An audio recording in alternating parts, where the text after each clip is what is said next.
انت عندك 30 او 40 سنة، ولكن لما حد يجي ينتقدك بتتحولي لطفلة عندها 5 او 6. ولما حد يسيبك مش بتحسي بفراق عادي كده، لا انت بتحسي بنفس الرعب اللي حسيتي بيه وانت صغيرة لما باباكي او مامتك سابوكي او اتأخروا عليكي. والموضوع ده منتشر جدا، وللأسف مش ضعف، ده جرح طفولة لسه مفتوح. النهاردة هنفهم مع بعض ازاي الطفولة بتشكل كل تصرفاتك دلوقتي علميا، مش كلام وخلاص زي ما اتعودنا. وهنتكلم عن نوعين كمان من الجروح، هما جروح الارتباط اللي بتخرب كل علاقاتك، وجروح الهوية اللي خلتك تعيشي حياة مش بتاعتك. وفي آخر الحلقة هنعمل تمرين، والتمرين ده هو أول محادثة حقيقية ما بينك وما بين الطفلة اللي جواكي. الطفلة دي كانت مستنياكي من زمان، فخليكي معايا لآخر الفيديو. وده أول جرح معانا من الجروح اللي اتكلمنا عليها في الحلقة اللي فاتت. في جملة بنسمعها كتير جدا وبنقولها كتير قوي، اللي هو خلاص ده كان زمان، اللي حصل حصل زمان وأنا كبرت ومش عارف ايه، وكأن الطفولة حاجة انتهت، حاجة عدت كده أو صفحة واتقفلت. ولكن الحقيقة إن الطفولة مش بتعدي، الطفولة بتفضل معاكي، وبتفهم يعني بتفهمي من خلالها طريقة كلامك، تبقى ظاهرة في ردود أفعالك وفي علاقاتك وطريقة تفكيرك وفي أحلامك وحتى في خوفك. يعني مثلا انتي بنوتة عندها 30 35 40، حتى لو كنتي في العشرينات، ولكن لما حد ينتقدك نقد بسيط جدا جدا بتحسي كأنك طفلة صغيرة حد انتقدها أو زعق لها. أو لما حد يسيبك في علاقة تحسي بنفس الرعب اللي حسيتي بيه وانتي طفلة عندها 5 سنين. أو لما تحاولي إنك تاخدي قرارات بسيطة تلاقي نفسك ما انتش عارفة تختاري. ليه؟ لأن جواكي طفلة بتسأل طب الناس هتقول ايه؟ الحاجات دي مش صدفة ومش ضعف منك أو حتى مبالغة، دي جروح طفولة، جروح قديمة لسه موجودة ولسه بتنزف لأنها لسه متأثرة. في الحلقة اللي فاتت اتكلمنا عن 7 جروح نفسية أساسية، وعرفنا ازاي كل جرح اتكون وايه أعراضه. النهاردة هنغوص أعمق شوية وهنتكلم بالتحديد عن جروح الطفولة، وهنعرف ازاي الطفولة بتشكل الإنسان، وايه هو جرح الارتباط وايه جرح الهوية، وكمان هنعمل تمرين نبدأ بيه رحلة الشفاء بتاعتنا. فتحذير بسيط كده، الحلقة ممكن تفكرك بحاجات قديمة، ممكن تحس بحزن أو ألم أو غضب، فده طبيعي تماما وده صحي. احنا هنا مش علشان نفتح جروح، احنا هنا علشان نشوف الجروح ونبدأ نفهمها، لأن ده أول خطوة للشفاء. لو في أي لحظة حسيتي إنك محتاجة توقفي وقفي، خدي نفس وارجعي لما تكوني جاهزة، لأن احنا مش في سباق. خليني أسألك سؤال بسيط كده، يعني ليه كل لما نيجي نتكلم عن الشفاء أو الوعي أو أي حاجة تخص الموضوع النفسي نرجع للطفولة يا حبيبة؟ يعني ليه في ناس بتقول يا جماعة ما أنا خلاص كبرت مش معقولة كل حاجة أو كل حاجة في حياتي بسبب طفولتي؟ وأنا بفهمك جدا جدا ومقدرة لو انتي بتفكري كده، ولكن خليني أشرح لك حاجة بسيطة بالعلم. المخ في الطفولة، المخ البشري معروف إن هو مش بيكتمل غير في سن 25 سنة، يعني لحد ما تبقي 25 مخك لسه بيتشكل. ولكن أهم مرحلة في تشكيل المخ هي أول 7 سنين من عمرك. في السنين دي ممكن مخك بيكون معتقداته الأساسية، سواء عن نفسك يفضل يقول أنا كويسة ولا وحشة، أنا محبوبة ولا مرفوضة. بيبدأ يكون معتقدات عن الناس، هل الناس أمان ولا الناس خطر، يتوثق فيهم ولا لأ. ويبدأ يكون معتقدات عن العالم، يعني هل العالم مكان آمن أقدر أمشي فيه بسلام ولا العالم مكان مخيف. ودي مش بس أفكار، دي خلايا عصبية أو ارتباطات عصبية بتتبني في مخي. فتخيلي معايا كده المخ زي الغابة، كل فكرة أو شعور بيمر عليكي هو طريق بيتعمل في الغابة دي. كل ما الفكرة دي تتكرر الطريق بيبقى أوضح ويبقى أسهل إنك تمشي فيه، لحد ما طريق يبقى طريق أوتوماتيكي. فطفلة صغيرة كل ما تيجي تطلب حاجة من أهلها يزعقوا لها، يتجاهلوها. فالرسالة اللي بتتكرر للطفلة دي اللي هو أنا لو طلبت حاجة هبقى عبء، والطريق العصبي بتاعها بيتبني في مخها. دلوقتي هي عندها مثلا 30 أو أيا كان عمرها، كل ما تيجي تطلب حاجة من جوزها من مديرها من صحابها من أيا كان، المخ بيمشي في نفس الطريق القديم. تيجي يقولك ايه بقى، انت لو طلبتي هتبقي عبء، هتسكت، ما تتكلمش عن احتياجاتها، فبالتالي احتياجاتها ما تتلبش وتقول أنا مش محتاجة حد، ونسميها البنت القوية اللي مفيش منها اتنين. دي اسمها المرونة العصبية. المخ بيتشكل بناء على التجارب المتكررة، وأكتر التجارب مؤثرة هي الطفولة. فالطفل ما عندوش فلتر، ما عندوش إن يعرف يفرق ده صح ده غلط. الطفل الصغير خاصة قبل سن 7 سنين ما عندوش تفكير نقدي. يعني لو باباه أو مامته قالوا له أنت غلط، الطفل مش هيقعد يفكر بقى هل هم صح هل هم غلط، لأ. هو مش هيجي يقولك كمان أنا ممكن بابايا أو مامتي يكونوا غلطانين، لأ، الطفل بيصدق. لأن بالنسبة له الأهل هم الحقيقة المطلقة. فالرسائل اللي بتجيله في الطفولة بتنزل مباشرة لعقله الباطن من غير فلتر، تفضل هناك بقى لسنين لحد ما إيه كان الله في العون ونبدأ نطلعها. ده علم. وفي حاجة اسمها ال ACE study أو ال Adverse Childhood Experiences. تمام. عذرا على صوتي بقى لأن أنا مش قادرة أصلا، بس مش عايزين نفوت الحل. في دراسة اتعملت في الCDC أو مركز السيطرة على الأمراض في أمريكا على 17,000 شخص.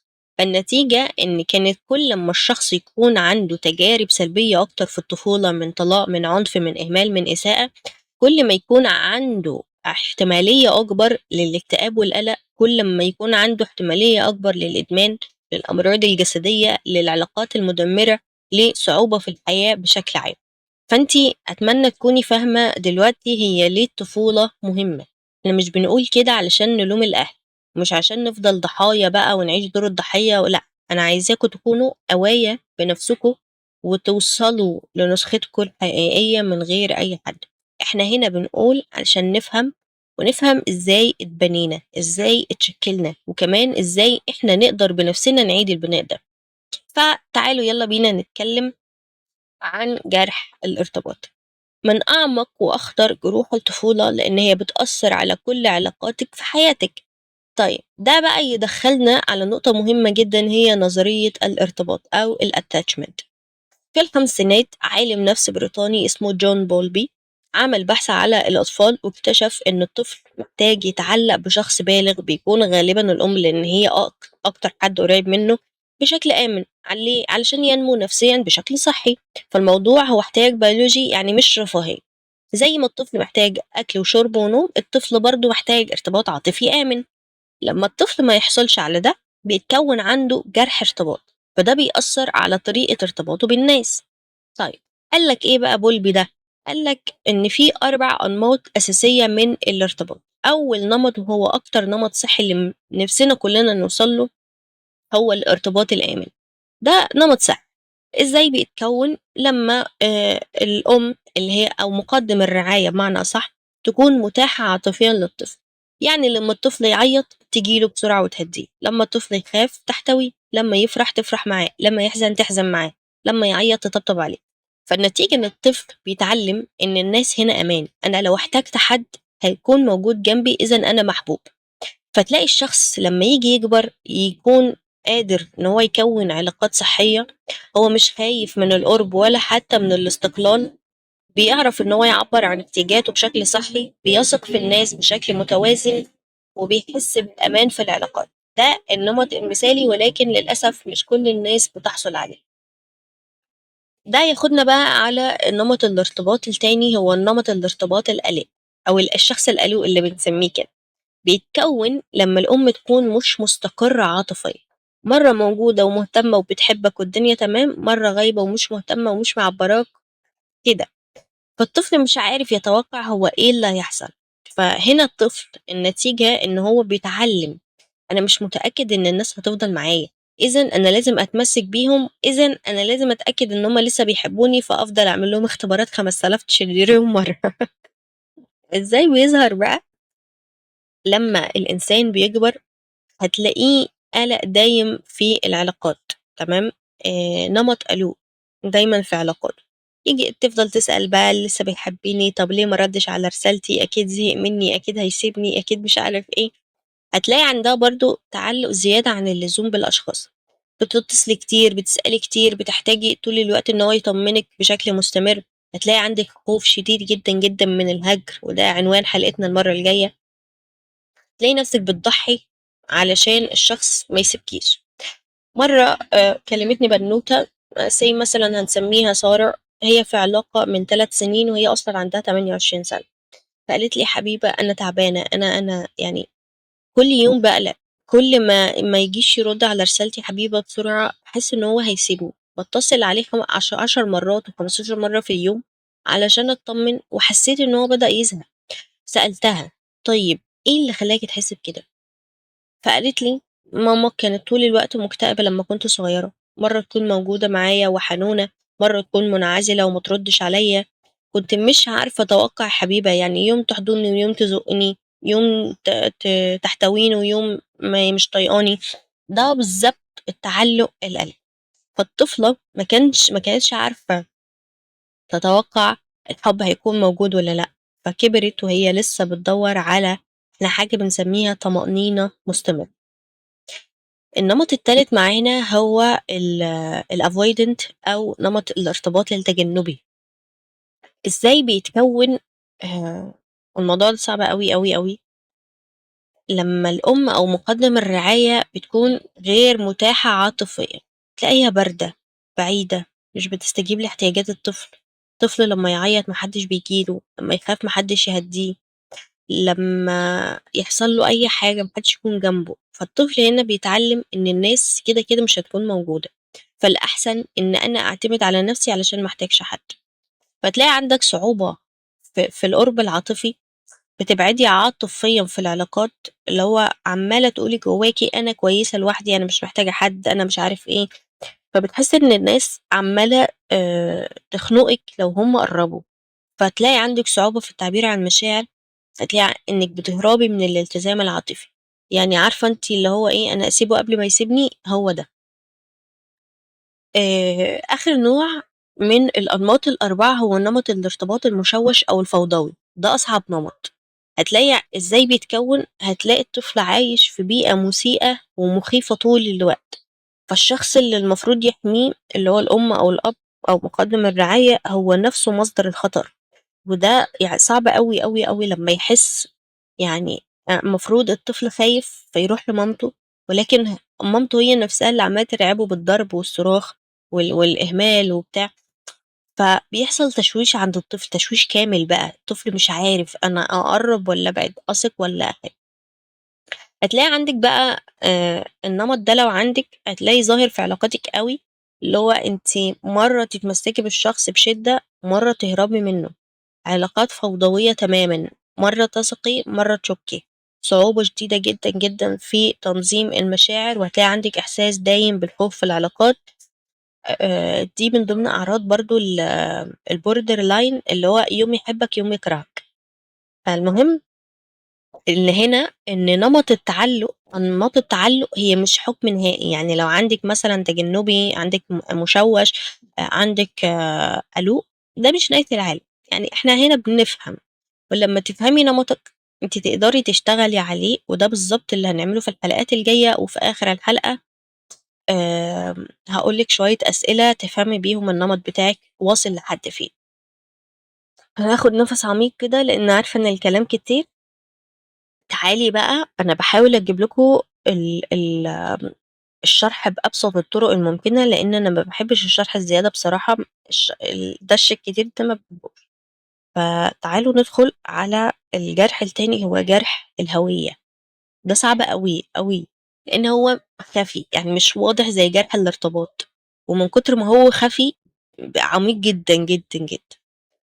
إيه هو جرح الهوية بقى يا حبيبة؟ ده الجرح اللي بيحصل لمّا الطفل ما يتشافش كفرد مستقل. يعني الأهل أو المجتمع يفرضوا على الطفل هوية جاهزة، بدل ما هو يتساب إن هو يكتشف نَفْسه بقى وبتاع، لأ ييجي يقول لك إيه بقى، أنت هتكبر، هتخش ثانوي، بعد كده هتخش كلية الطب، وبعد الطب تتجوز وتخلف. مين قال، طب أنا فين، أنا عايز إيه، ما لناش دعوة. إزاي الهوية بتتكون أو بتتجرح؟ الطفل بيسأل سؤال واحد طول الوقت من غير ما يعرف: أنا مين؟ وللأسف إن هو طفل، فالإجابة ما بتجيش من جواه هو في الأول، هي بتيجي من المراية. مين المراية؟ الناس اللي حواليه، أهله، أصحابه، إخواته، المدرسين بتوعه. فلما المراية دي بتقول له أنت ذكي، أنت محبوب، أنت مهم، بيبني عنده هوية قوية وآمنة. ولكن لما المراية دي تيجي تقول له أنت كسلان، أنت مش زي أخوك، أنت مش كفاية، أنت عمرك ما هتنجح، أنت هتفضل طول عمرك فاشل، بيبني للأسف هوية مجروحة. والمشكلة مش بس في الكلام الصريح، ممكن يكون في الصمت، ممكن يكون في اللامبالاة، ممكن يكون في الصمت العقابي، ممكن يكون حتى في المقارنة. يعني كل ده بيبعت رسايل للطفل بيفضل واخدها لحد ما يكبر، لو هو مش دريان تفضل معاه لحد ما يموت. مثلا البنت اللي هم حطوها في زون كده ان انت البنت الشاطرة، فالطفلة هويتها كلها بقت مرتبطة بالنجاح الأكاديمي. لو نجحت هي عندها قيمة، طب لو ما نجحتش أو جابت درجات أقل إذا أنا فاشلة. لأن هم حطوها كده، قالوا لها إن دي هويتك. طب لو قالوا لها بقى إن أنت هويتك إن أنت المسؤولة، فالطفلة بقى تشيل مسؤوليتها ومسؤولية اخواتها الصغيرين وحتى مسؤولية أمها العاطفية بمشاكلها ببابا جنوبها.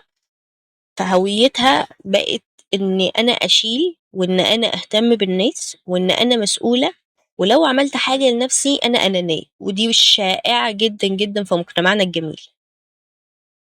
طيب، مثلا، ودي شائعة جدا برضو، انت بنت يبقى لازم تبقي كده في الزون ده، فالأهل أو المجتمع يحددوا شكل البنت المقبول، فالطفلة تثبت أي جزء فيها مش مناسب علشان تطلع بمعايير القبول ومعايير الجمال والنجاح لدى المجتمع.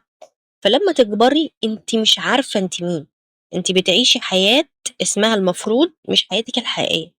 انا المفروض اعمل كذا فانا هعمل، من غير بقى ما تفكري هل ده صح ولا غلط، من غير ما تفكري هل ده مناسب معايا اصلا ولا لا، هل متوافق مع مبادئي ولا لا، هل انا فعلا عايزاه ولا لا، ولا المجتمع هو اللي خلاص بقى سكتني بيه.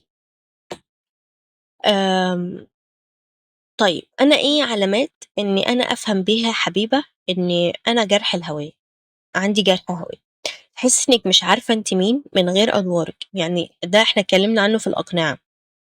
لو انت جيتي سألتي نفسك سؤال انا مين، من غير ادوار، من غير صفات، من غير مميزات، من غير اي حاجة، ما انتش عارفة تردي.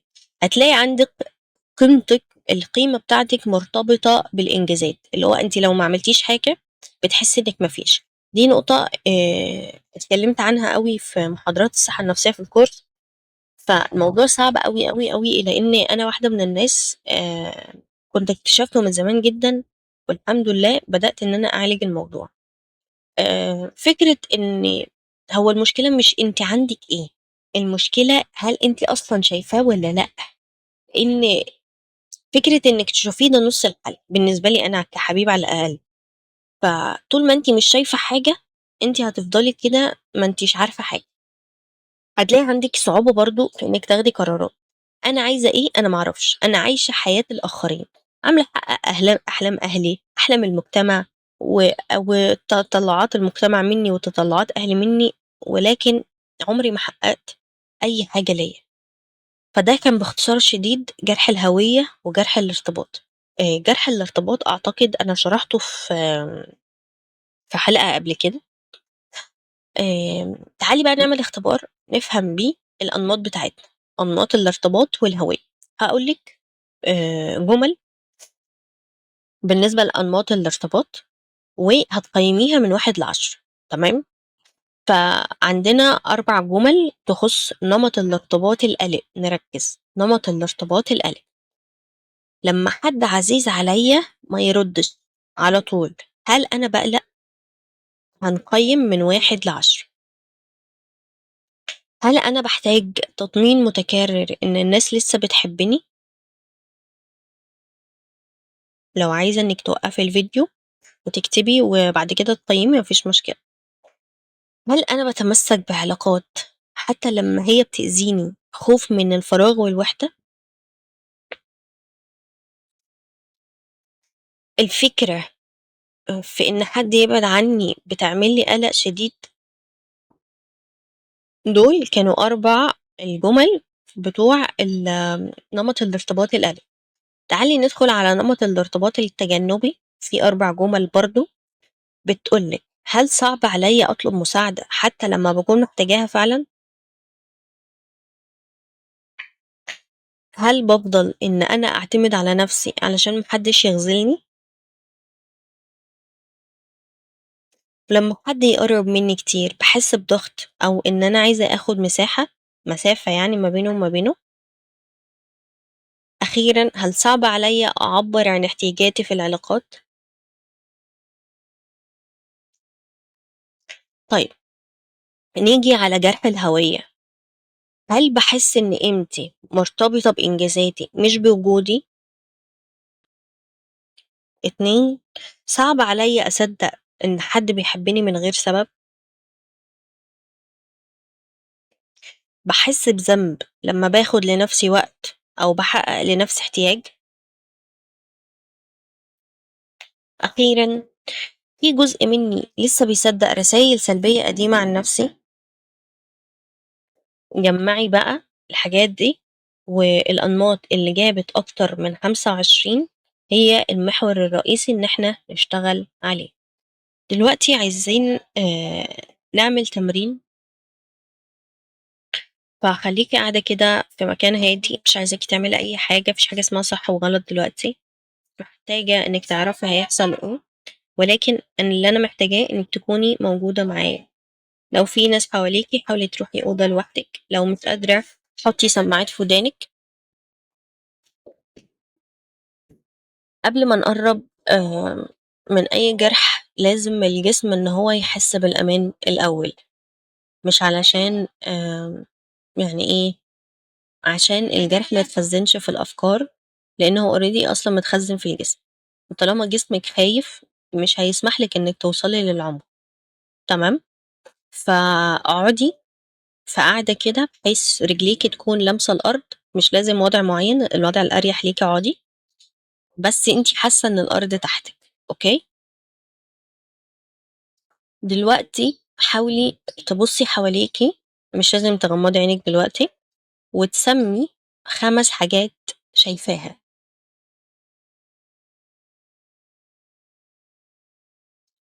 و4 حاجات سامعاها،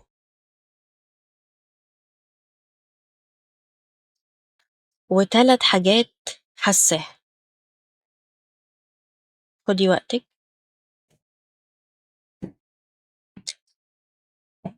يبقى 5 حاجات شايفاها، 4 حاجات سامعاها، 3 حاجات حاسّاها، أوكي؟ بعد ما تخلّصي عايزاكِ تفرُكي إيديكِ الاتنين كده ببعض جامد، جامد، جامد لحد ما تحسّي إن هُم دافيين. بعد كده حطيهم على صدرِك أو قرب من أهلِك sorry قرب من قلبِك،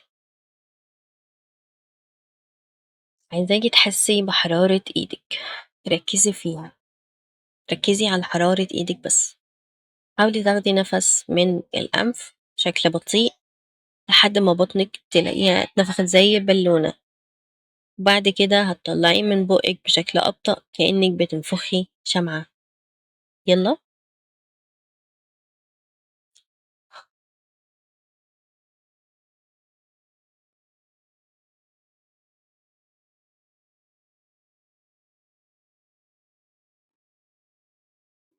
آخر مرّة،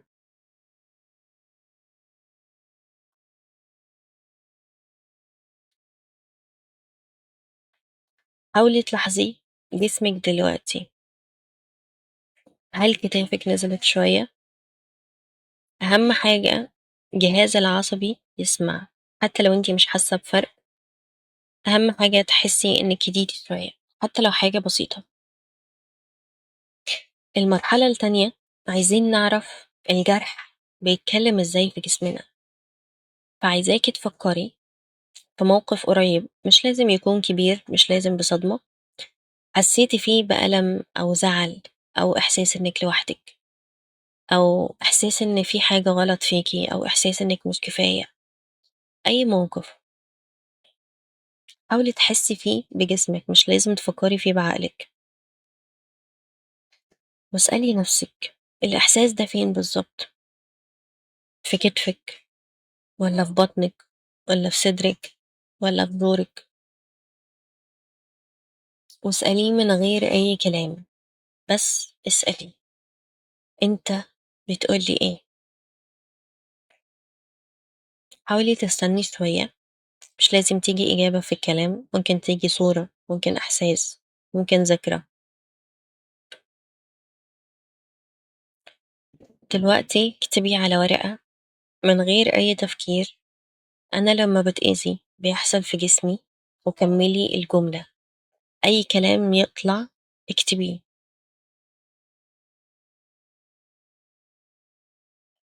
وبعدها تحت الجملة هتكتبي: وأنا بفتكر إن ده معناه إن أنا، الجملة التانية دي هي الجرح اللي محتاج يتشافى.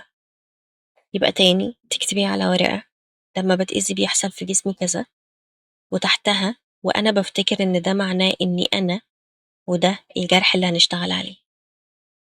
فخدي لحظة كده تقري اللي انتي كتبتيه في نفسك. اللي كتبتيه هو مش أفكار سلبية، هي معتقد قديم اتعلمته طفلة صغيرة وهي بتحاول تفهم الدنيا، وهو لسه شغال. هنعمل حاجة جميلة أوي أوي أوي بحبها، وهي إن احنا نقابل طفلتنا الصغيرة. عايزاكي تغمضي عينيكي. هبدأ أعيط أنا بقى دلوقتي. وتتخيلي إنك واقفة قدام باب. أي باب يطلع في بالك من غير ما تختاري افتحيه. ورا الباب ده في طفلة صغيرة، هي انتي، في عمر معين، جسمك اللي هيختاره مش انتي. وافتحي الباب وبصيلها. لو انتي معاكي صورة وانتي صغيرة، حاولي انك تشوفيها وتبصي على ملامحها، لان انا مش معايا. فعايزاكي تلاحظيها من بعيد. شكلها عامل ازاي؟ عندها كام سنة البنوتة الجميلة الأمورة دي؟ يا ترى لابسة ايه؟ وشها فيه ايه؟ هل بتبص فيكي، ولا خايفة منك، ولا شايفاكي ومش قادرة تتحرك؟ أهم حاجة شوفيها، ما تحكميش، متعمليش أي حاجة. وحاولي تقربي منها بهدوء كده، وقولي لها بقى: على فكرة وحشتني أوي أوي أوي. طمنيني عليكي. يا الله، كل ما أجي أعمل نفس التمرين أعيط. مش عارفة ليه. حاولي إنك تسأليها: أنا عايزة أعرف إيه اللي انتي اتعلمتيه عن نفسك وانتي صغيرة. لو الدموع جت عيطي، ما عنديش مشكلة خالص. هتقولك بقى: أنا اللي حصل في كذا كذا كذا، اتعلمت إن أنا لازم أشيل، ولازم أكون قوية، ده كده محدش معانا.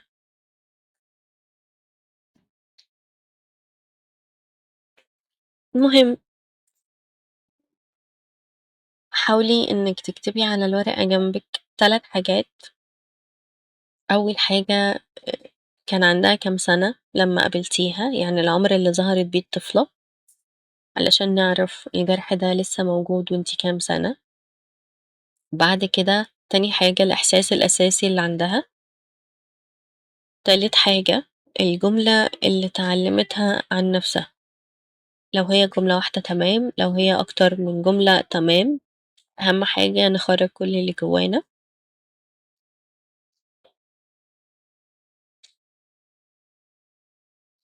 وأحضنيها، قولي لها: أنا أسفة على كل حاجة حسيتيها، أسفة على كل حاجة وصلتك، بس ده مش انتي، مش ذنبك، وما انتيش مسؤولة عن أي حاجة، انتي كنتي طفلة. فدلوقتي هنعمل حاجة، لأن الجرح بيكون متجمد في الجسم ومحتاج إن هو يتحرر من الجسم. فعايزاكي تفكري في الجملة اللي انتي كتبتيها، اللي اتعلمتها الطفلة عن نفسها. واقريها كده بصوت عالي، وعايزاكي تحسي الإحساس ده في جسمِك أنتِ.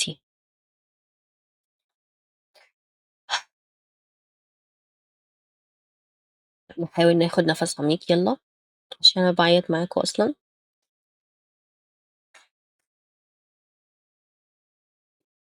حاولي إنِّك تطلّعي الصوت بأعلى ما يمكن، ممكن تقولي كده، يعني حاولي تطلّعيه عادي زفير طويل، أي حاجة المريحة ليكِ أنتِ، علشان الصوت ده بيطلّع طاقة متجمدة من الجهاز العصبي. حاولي إنِّك تعمليها 3، 4 مرات دلوقتي. إمم. وأنتِ قاعدة بعدها حاولي تهزّي كتافِك ببطء للأمام وللخلف، يعني عارفة أنتِ التمارين المدرسية اللي هُم كانوا بيخلّونا نعملها في المدرسة، اعمليها. حاولي إنِّك كإنِّك بتنفُري من حاجة كده، تفضلي تهزّي إيدِك كده كإن في حاجة مولّعة، عارفة أنتِ لمّا تولّعي بتقولي كده افضلي هزّي. حاولي إنِّك تهزّي جسمِك كلّه بهدوء لحد ما تحسّي إن جسمِك فرفش كده، بقى أخف شوية. يالّا، لو عايزة أنتِ تهزّي جسمِك كإنِّك بترقصي ما فيش مشكلة خالص، إحنا براحتنا النهارده. خلاص؟ تمام.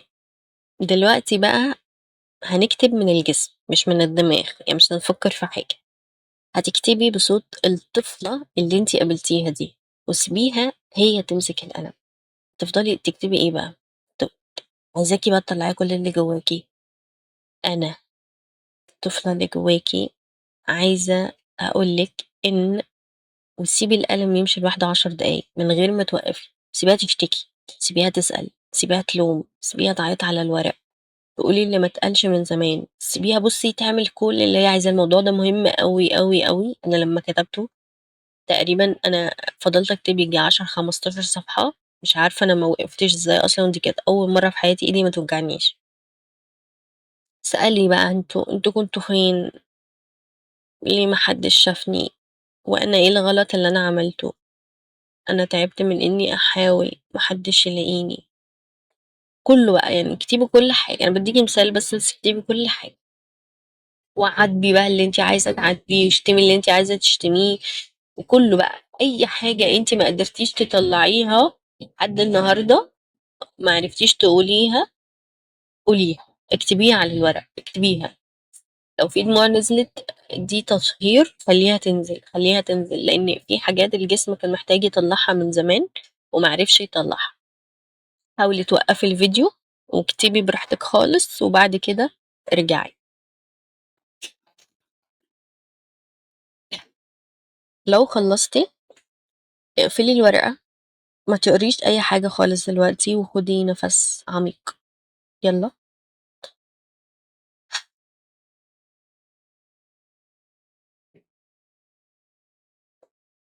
بعد كده عايزين نعمل الحاجة اللي ممكن تغيّر المسار العصبي شوية، الجملة اللي الطفلة اتعلمتها دي، أنا بقى السبب، ما حدش هيفضل معايا، أنا مش كفاية. عايزة أقول لِك إن دي مش حقيقة على فكرة، هو تفسير طفلة صغيرة في موقف كان أكبر منها، وعلشان نغيّره إحنا مش بنقول لا ده غلط، إحنا لأ، مش بنكدب عليها، ده مش هيشتغل، تمام؟ اسألي سؤال واحد بس، لو طفلة تانية عندها نفس الموقف بالضبط، كنتِ هتقولي لها نفس الكلام ده؟ عايزاكِ تكتبي الجملة اللي الطفلة اتعلمتها، وتحتها اكتبي الإجابة على السؤال اللي أنا قُلته لِك. لو طفلة تانية عندها نفس الموقف بالضبط، كنتِ هتقولي لها نفس الكلام؟ أكيد لأ. طيب إحنا عايزين بدل ما نكتب الرد، عايزين نكتب جُمل بديلة، مش هنقعد بقى الإيجابية الفارغة اللي إحنا بنسمعها دي لأ، إحنا عايزين نكتب جملة حقيقية بتعترف بالألم فعلًا، وبتضيف اللي كان ناقص. يعني مثلًا أنا مش كفاية، ودي أكتر جملة ممكن أي حد يحسّها. لأ، أنا مش عايزين نكتب الجملة دي، إحنا عايزين نبدّلها بجملة تانية، وأنا فعلًا شايفة الجرح، تمام؟ مثلًا أنا كنت كفاية، بس أنا كنت في بيئة ما عرفتش تشوفني زي ما أنا، تمام؟ آآ جملة أنا السبب، دي جملة صعبة أوي، أوي، أوي لمّا الطفلة تاخدها، بالذات لمّا الكبار يفضلوا يرموا شماعاتهم وأخطائهم وحواراتهم الكتير على الأطفال، فأنتِ هتكتبي جملة بديلة: أنا كنت طفلة محتاجة حماية، والكبار اللي المفروض يحموني كانوا هم اللي محتاجين مساعدة. بجد والله يا جماعة بجد اللي هو يعني إيه، أنتم بتشيلوني فوق طاقتي ليه يا جماعة بجد؟ يعني المفروض إن أنا الصغيرة، يعني ما علينا. يالّا أي حاجة تيجي في بالِك قوليها، اكتبيها، نعمل جملة بديلة. أنا عارفة إن التمارين دي ممكن تاخد وقت، فهنعملها مرة و2 و10، وعايزة أقول لكم والله العظيم أنا مهما عملتها حقيقي باعيّط، علشان لسه مهما فضلتِ فترات طويلة جدًا، جدًا، جدًا الجسم لسه بيكون متخزن فيه حاجات، ومحتاج إن هو يتنضف باستمرار. ليه بقى؟ لإن حتى لو أنتِ نضفتِ القديم في already مواقف تحصل معاكِ جديدة بتتخزن في الجهاز العصبي، فلازم نعمل الupdate ده كل شوية، كل شوية، كل شوية، ولو كل يوم يبقى حلو أوي، أوي، أوي، ولكن لو المواضيع فيها صدمات كبيرة جدًا، جدًا، نخلّيها مرّة واحدة في الأسبوع على الأقل علشان ما يتعبناش باقي الأسبوع. طيب دي بقى أهم مرحلة، لإن المعلومة لوحدها مش هتكفي، يعني الدماغ بيتغيّر لمّا يعيش تجربة عاطفية جديدة، مش بس لمّا يفهم. فعايزاكِ ترجعي لنفس الأوضة ونفس البنت، نفس الباب، تمام؟ اللي أنتِ شُفتيها، ودلوقتي هتقعدي جنبها مش قدّامها، لأ جنبها.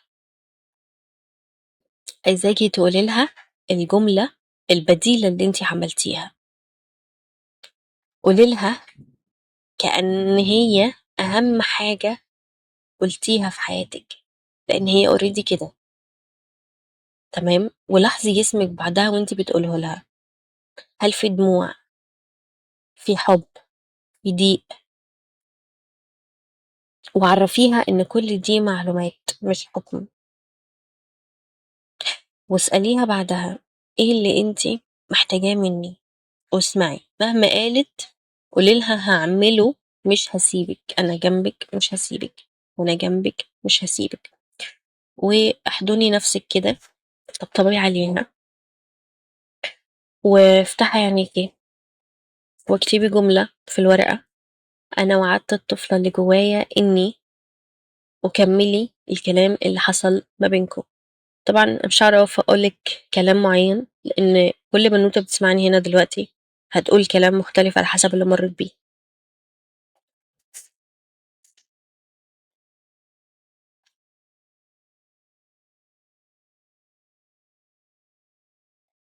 تمام، افضلي خلّيكِ حاضناها شوية، وقولي لها هارجع لِك تاني، تمام. بعد ما تخلّصي، بما إننا فتحنا حاجة ممكن تكون عميقة شوية ولازم نقفلها بأمان قبل ما ترجعي لحياتِك الطبيعية، ضمّي نفسِك بإيديكِ الاتنين، تمام، خدي معايا أنفاس بطيئة، يالّا،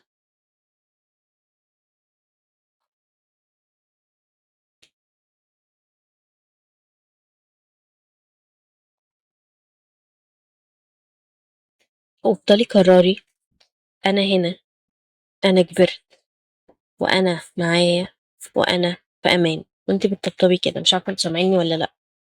يبقى تاني: أنا هنا، أنا كبرت، أنا معايا، أنا في أمان، لحد ما جهازِك العصبي يهدى خالص، تمام؟ دلوقتي حاولي تفتحي عينيكِ بهدوء، ونرجع تاني للحاضر، وشوفي 5 حاجات شايفاهم في أوضتِك.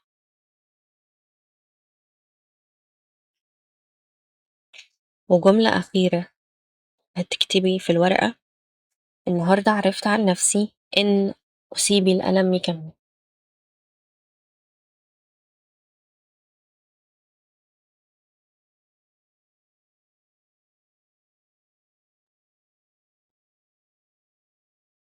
آمم في بروتوكول آآ خفيف خالص، خالص، خالص، أنا كنت باحب أعمله أوي، أوي من فترة للتانية، بس ما كنتش باعمله كل يوم بصراحة، عشان ما كنتش فاضية.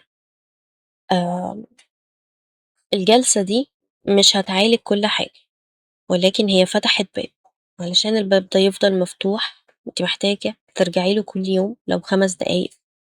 فهنعمل حاجة لمدة 7 أيام. عايزاكِ في أول يومين هنسميه أنا شايفاكِ. كل يوم بالليل قبل ما تنامي اكتبي النهارده أنا شُفتِك وأنتِ صغيرة لمّا حسيتِ بكذا، كذا، كذا، كذا، كذا. لإن إحنا ال7 أيام دول هنراقب الطفلة اللي جوانا محتاجة إيه، تمام؟ وتقولي في الآخر أنا معاكِ، بس. هتكتبي جُمل بسيطة كده في الدفتر بس. اليوم التالت والرابع هنسميه أنا بادافع عنِّك. عايزاكِ تفكّري في موقف أنتِ حسيتِ فيه إن حد اتعدّى عليكِ من نبرة، من كلام، من طلب، من أي حاجة. اسألي نفسِك لو الطفلة دي كانت موجودة، لو هي شخص تاني معاكِ وأنتِ كنتِ بتحبيها أوي، كنتِ هتدافعي عنها إزاي؟ وخُدي خطوة واحدة بس من الطرق اللي أنتِ قُلتيها، حتى لو كلمة لأ صغيرة في دماغِك، إنِّك كده بتوصّلي لها إن أنتِ بتدافعي عنها وإن أنتِ بتحبيها فعلًا. آخر 3 أيام هنسميهم أنا بالبّي احتياجِك. يعني اسألي الطفلة كل يوم الصبح أنتِ إيه اللي محتاجاه النهارده، تمام؟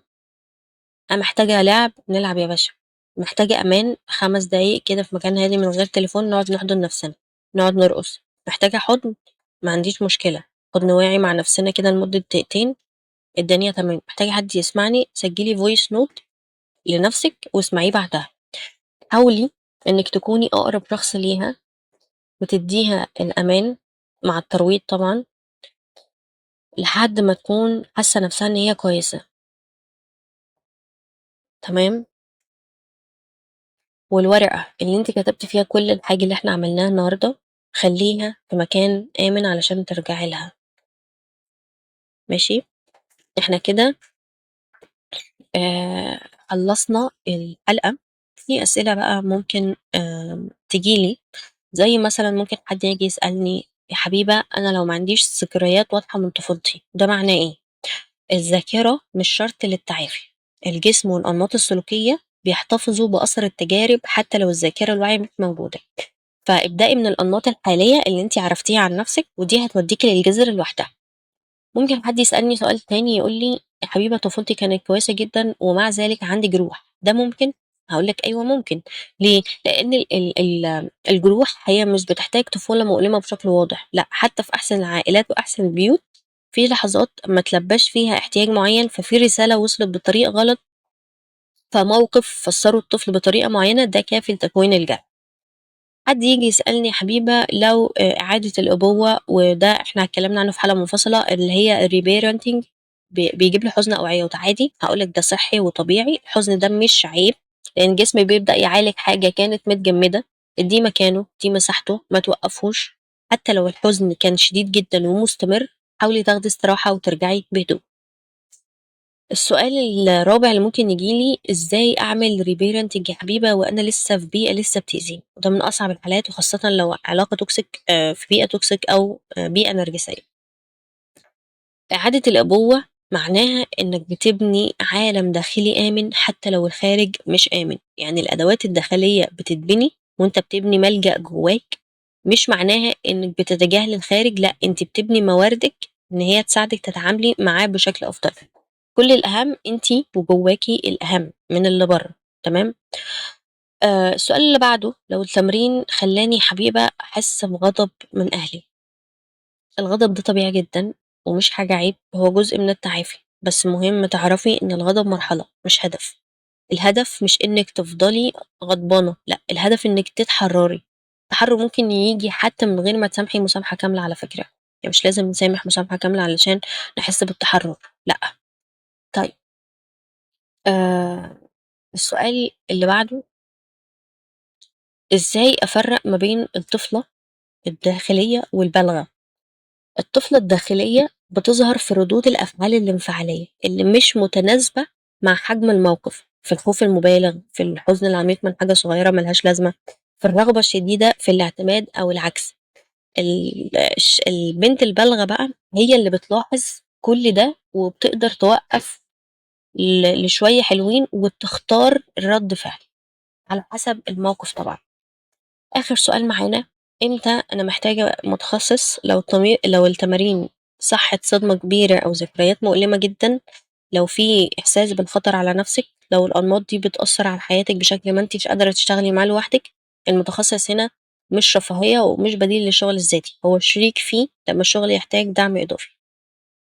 أخيرا عايزة أقولك على حاجة، الطفلة اللي جواكي ما كانتش غلطانة، هي كانت بس محتاجة حد يشوفها، ودلوقتي انت ممكن تبقي الحد ده. إعادة الأبوة مش رفاهية، مش نظرية، دي حاجة أنا عملتها مع نفسي شخصيا. الشغل الحقيقي اللي بيغير الأنماط من الجذر هو إعادة الأبوة. ما انتش محتاجة تعيشي الطفولة من الأول عشان تحسي بالأمان وبتاع، لأ، انتي بس محتاجة نفسك تدي نفسك كل يوم جزء من الحاجات اللي احتاجتها الطفلة وما لقيتهاش، والأجزاء اللي انتي بتعمليها دي أثرها بيتراكم. عايزاكي ترجعي للرسالة اللي انتي كتبتيها للطفلة واقري آخر جملة فيها اللي انتي وعدتيها بيها، وقرري هتعمليها امتى، واكتبي التاريخ لأن ده وعد. وأنا شايفاكي ومنتظراكي في الحلقة الجاية اللي احنا هنتكلم عن جرح الهجر بالتفصيل. أتمنى تكوني بخير، اكتبي لي إحساسك بعد اللي احنا عملناه النهاردة في الكومنت، وأشوفك في الحلقة الجاية.